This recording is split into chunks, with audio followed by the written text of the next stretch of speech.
Hey guys, welcome back to the BuzWeaver channel, and in our top stories today from WSB TV here in Atlanta, Governor Kemp declares 15-day state of emergency, deploys National Guard after violent protests. Now, earlier this week, of course, we covered the protests that were taking place in Atlanta. 6 were arrested. They had explosives on some of these individuals. Of course, as we already know, they use explosives as well as fireworks against the APD training facility, mayor says. Now, ironically enough, the mayor of Atlanta, Andre Dickens, was one of the few people who actually called it domestic terrorists, while the media kind of hid behind him as to say, we're not saying it, so please don't come after us, cancel culture and outrage mobs and rioters. Don't come after us. It was Mayor Dickens who said this was a domestic terrorist. Just to give you an example of the absurdity that these mainstream media, legacy media people go to, because when it comes to any other organization that's pro-American, pro-Trump, or the events of January 6th, they turn those into major crisis. And as you saw earlier this week in California, during the Lunar New Year party and at a mushroom farm business location, what happened? But of course, all of that has now been out of the mainstream legacy media spotlight because it doesn't fit a narrative. While here in Atlanta, this is continuing to happen, and other parts of the country too. So here in Atlanta, Governor Kemp has declared a 15-day state of emergency in Georgia and deployed the National Guard in anticipation of continued protest over a proposed Atlanta police training facility. As part of the emergency declaration, Kemp has called up 1,000 Georgia National Guard troops. The state of emergency will stay in effect until February 9th. Where is Joe Biden? Where is Joe Biden supporting states, supporting law enforcement, trying to maintain law and order in our country? Why is he not out, at least at the minimum, trying to appear as though he's on the side of law and order when it comes to this? Remember, under Joe Biden, white supremacy was one of the major issues in our country. Yet, I come here on my channel frequently and cover these topics. And when I can, and or if I'm able to find any information on white supremacy, which is rather rare for that type of coverage, not only that, if it does happen, the mainstream media is all over it. Yet you don't see the level of coverage, the level of conversation, even on Twitter, where many of these left organizations, media agencies, legacy media organizations organize. You don't even really see it on there either. Yet we have these stories I'm covering yet again here on the channel. Last week, Georgia State Patrol and other agencies were at the proposed facility site, clearing protesters who have been camped out in the forest for months. The GBI says one of the protesters, 26-year-old Manuel Taran, shot a state trooper and was then killed by return fire. The trooper, who hasn't been identified due to safety concerns, is expected to survive. And this is another tactic they use. They take these police officers, they try to dox them, to embarrass them. We already know the entire defund the police strategy that has been used, that has been implemented, that Democrats, not all, but some support. Of course, we've seen this over the past 2.5, 3 years, specifically after the George Floyd incident. Friends of Taran, who went by the nickname Tortuguita, have reportedly claimed since the shooting that they are peaceful protesters. They're just peaceful protesters. Yet we saw what happened in Atlanta. Up here in this top corner, I'll just play a little bit of what we saw this weekend. This was just one example. And then, of course, you have all the damaged windows. You have all of the, well, there were 6 arrested. Now, that's an unrelated story you see here, up here in the top end corner. I just wanted to show you a little bit of that. I really wanted to stop the video altogether. But nonetheless, guys, it's rather extraordinary. So we go here to Andy No. As you guys know, I follow Andy No on anything relating to Antifa, Black Bloc, and BLM. And this is what I'm trying to say.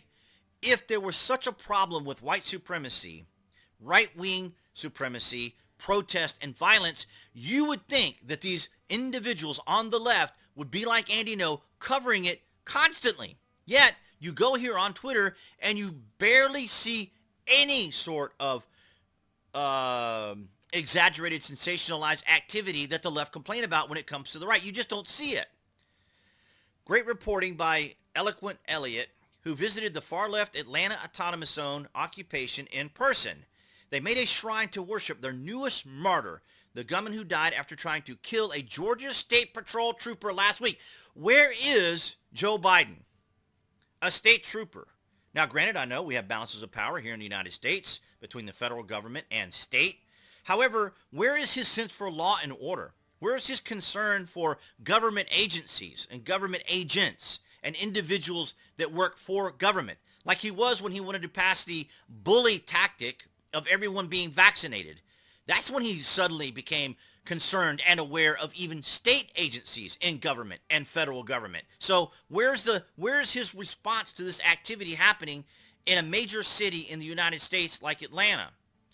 We have here Portland Antifa member Elisa Azar, who has violent felony cases in Oregon, published a claim of responsibility for burning a UPS as revenge of the death of the gunman comrade in Atlanta's terrorist autonomous zone. Portland police has not confirmed the arson attack. So these individuals come all across the United States. The other individual that was arrested here in Atlanta was from Maine. So we got people coming in from all over the area, have no interest, no ties, no connections, no work function, no schooling or going to school or colleges here in Atlanta, no ties whatsoever to Atlanta, coming here to terrorize our city, to terrorize our neighborhoods, and to cause the governor of Georgia to have to send in 1,000 troops. Where is the outrage from Joe Biden, who says white supremacy is the biggest concern in our country? White supremacy is the biggest concern, while this is still going on right now. I was interviewed by Eric Bolling of Newsmax about the violent revenge being promised and carried through on by Antifa, a far left groups following the death of the gunman comrade in Atlanta. So I'm going to play this video for you guys and ask you yet again, where is all the coverage of white supremacy activity, right-wing activity that's going on when we see events in California that would be like the staple of what the Democrats talk about, the main hub of legacy mainstream media, yet no more mention of what happened in California. 2 different events within the same week.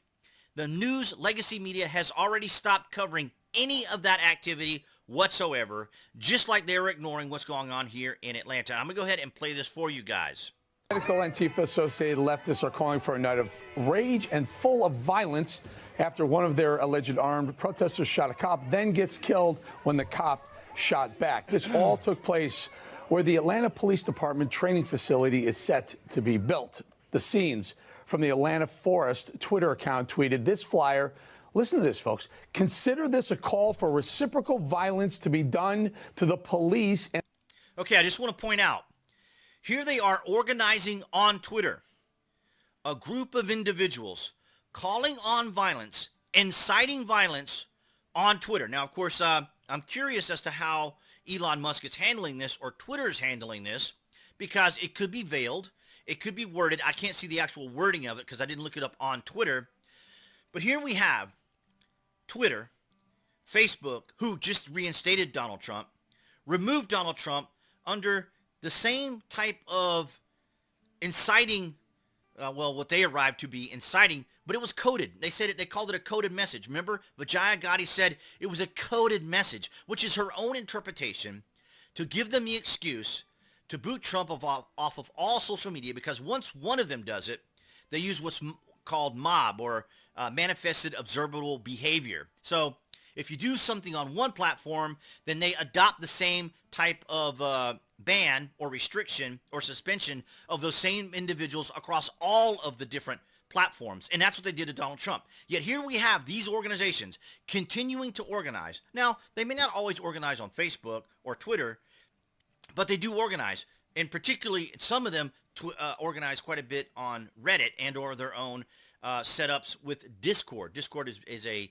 voice chat platform that we use in gaming as well. But nonetheless, guys, I just wanted to point that out for you. I'm going to continue with the video. And their allies on Friday, January 20th, wherever you are, you're invited to participate in a night of rage in order to honor the memory of our fallen comrade. Antifa thugs seen marching to the park after blocking traffic, chanting "Stop Cop City." Some of the group continues to throw bird scooters in the middle of the road, impacting traffic. Officials say they won't stand by while criminal acts are happening. The GBI and all law enforcement agencies and our partners here embrace a citizen's right to protest, but law enforcement can't stand by while serious criminal acts are being committed that jeopardize the safety of the citizens we're sworn to protect. All right. So joining me now. Exactly. So where's Joe Biden? Where is Joe Biden, who is responsible for the protection of our country, to include what goes on in states? Now, I can appreciate that the president allows for the states to exercise their balances of power, but we didn't see this when Roe v. Wade came up during the Supreme Court. We didn't see the president backing the states' decisions to make their own decisions. And you may recall when they were attacking the federal building in Portland, that gave President Trump the right to send federal agents to protect that building, even though it was within a state. So they like to play these little semantic games. They like to play all this legalese. They like to be able to protest. And this is another reason why a lot of them don't identify these individuals as domestic terrorists. Like I said earlier, they try to put it all on Andre Dickens, the governor of Atlanta, or I'm sorry, the mayor of Atlanta, to suggest Andre Dickens said they were domestic terrorists. We, as the legacy media who protect these people, who are terrified of these people coming to our businesses or protesting us or doxing us online, oh no, we didn't say it. Andre Dickens said it. Now editor-at-large for the Post Millennial and author of Unmasked, Andy Ngo. Andy, what do you know about this incident? Well, this is the stochastic terrorism that we often hear the left raging on about. It's coming from their side explicitly through a number of accounts with very large followings and being retweeted by even larger accounts, calling for, as you showed a moment ago, a night of rage that is explicitly a murder campaign as retaliation against law enforcement for the shooting death of their gunman comrade. Exactly. So there you have Andy Ngo, who is a target himself of these individuals and who can no longer participate in any sort of coverage of any Antifa, Black Bloc, or BLM activity because they will probably cause him a lot of harm without going into the direct language that I could use, of course. Complete and total harm of Andy Ngo. And this could be said about most people who try to do this coverage, which may explain why the legacy media doesn't necessarily identify these individuals as rioters often, mostly peaceful protesters. How absurd. They're terrified. They're scared. They're afraid of cancel culture. They're afraid of wokeness. This all started in 2016 when these individuals could not emotionally and psychologically reconcile that Donald J. Trump was the duly elected president. It is absolutely getting way out of hand. It's absolutely absurd. We're experiencing this here in the Atlanta area, where typically it's a very nice area within Atlanta Metro. We normally don't have these levels of problems, although there are stages of problems because there are Antifa chapters here in Atlanta, and I've seen them when I've attended rallies my own self and covered them here on the channel. But nonetheless, that's what I had for you guys in this particular breaking top story. I welcome your guys' thoughts and opinions down in the comments below. And of course, your likes, your shares, and your comments, and appearing there on the screen, that would be the channel icon. You guys can click on to subscribe to the channel, as well as to receive notifications. And I'll see all you guys in the Friday vlog.